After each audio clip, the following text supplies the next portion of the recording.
ఎవరినన్నా మా చూసేదా? ముఖ్యమంత్రి గారు కనీసం మీ ముఖ్యమంత్రి గారినన్నా చూసేదా?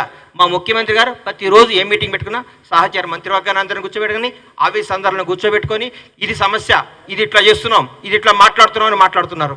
ఇదండి పరిపాలన అంటే, ఇది ప్రజాస్వామ్యం అంటే, ఇది ప్రజాస్వామ్యం అంటే తెలుసుకోండి.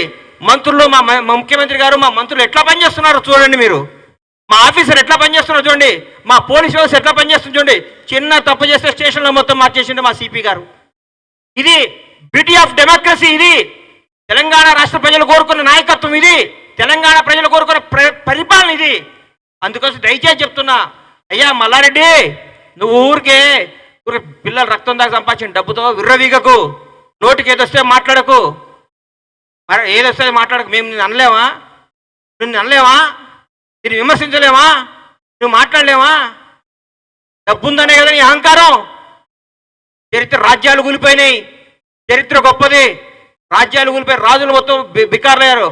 నువ్వేమీ లేనాడు ఇంత అయినప్పుడు ఉన్నాడు కూడా బికారు కావచ్చు కదా. దేనికి నేచర్కి ఎదురు మాట్లాడకు, ప్రజాస్వామ్యాన్ని గౌరవించు, నేర్చుకో. Thank you. చెప్పింది కానీ మా ముఖ్యమంత్రి గారు చెప్పింది కానీ పులి బయటకు వస్తే బోన్ రెడీగా ఉందని మా ముఖ్యమంత్రి గారు ఎప్పుడో చెప్పారు. దాని మీద మేమేం మాట్లాడతాం? చేసిన మల్కాజ్గిరి పార్లమెంట్ అభ్యర్థిగా టికెట్ కోసం అప్లై దరఖాస్తు చేయడం జరిగింది.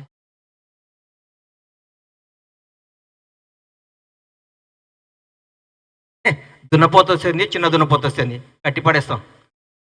మల్కాజ్గిరిలో కాంగ్రెస్ జెండా ఎగురుతుంది. ఎవరికి టికెట్ బ్రహ్మాండమైన మెజార్టీతో గెలుస్తాను. నేను ఊరికి అట్లా మాట్లాడిన అందరిలాగా బీఆర్ఎస్ ప్రభుత్వం లాగా దుమ్ము దులుపుతా, ఎగురుతా, గంతేస్తా అని గెలుస్తాం. టికెట్ వస్తే గెలుస్తాం.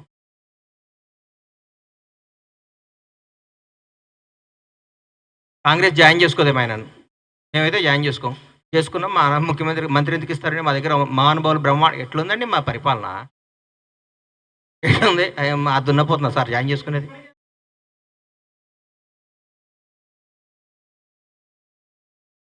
అవన్నీ నాకు తెలియదండి. ముఖ్యమంత్రి గారిని ఎమ్మెల్యేలు ముఖ్యమంత్రి గారు కలవాలి, ప్రజలు ఎమ్మెల్యేని కలవాలి. నియోజకవర్గ ప్రజలు మా ఎమ్మెల్యే వచ్చి ఆ మంత్రినో ముఖ్యమంత్రి గారిని కలుస్తారు. ఎందుకు కలుస్తారు? సమస్యల కోసం కలుస్తారు.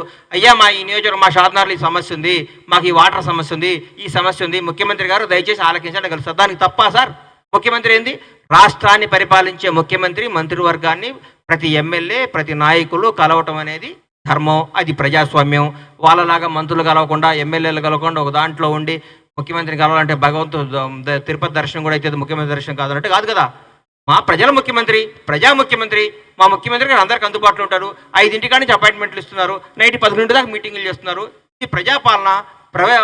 దీన్ని ఎట్లా తప్పుగా పడతారో నాకు అర్థమవుతలేదు. అంటే ఇప్పుడు ముఖ్యమంత్రి గారు కలవటం తప్ప, ప్రజలకు అందుబాటులో లేకపోతే కరెక్ట్ అని మీరు చెప్తే అట్లా చెప్తాం. అన్న అట్లా ఎవరిని కలవకన్నా రూమ్లోనే ఉండు, ఎప్పుడన్నా ఒకసారి బయటకు వచ్చి ఇట్లా చెయ్యి వెళ్ళిపోండి అన్న అని అడుగుతాం. మరి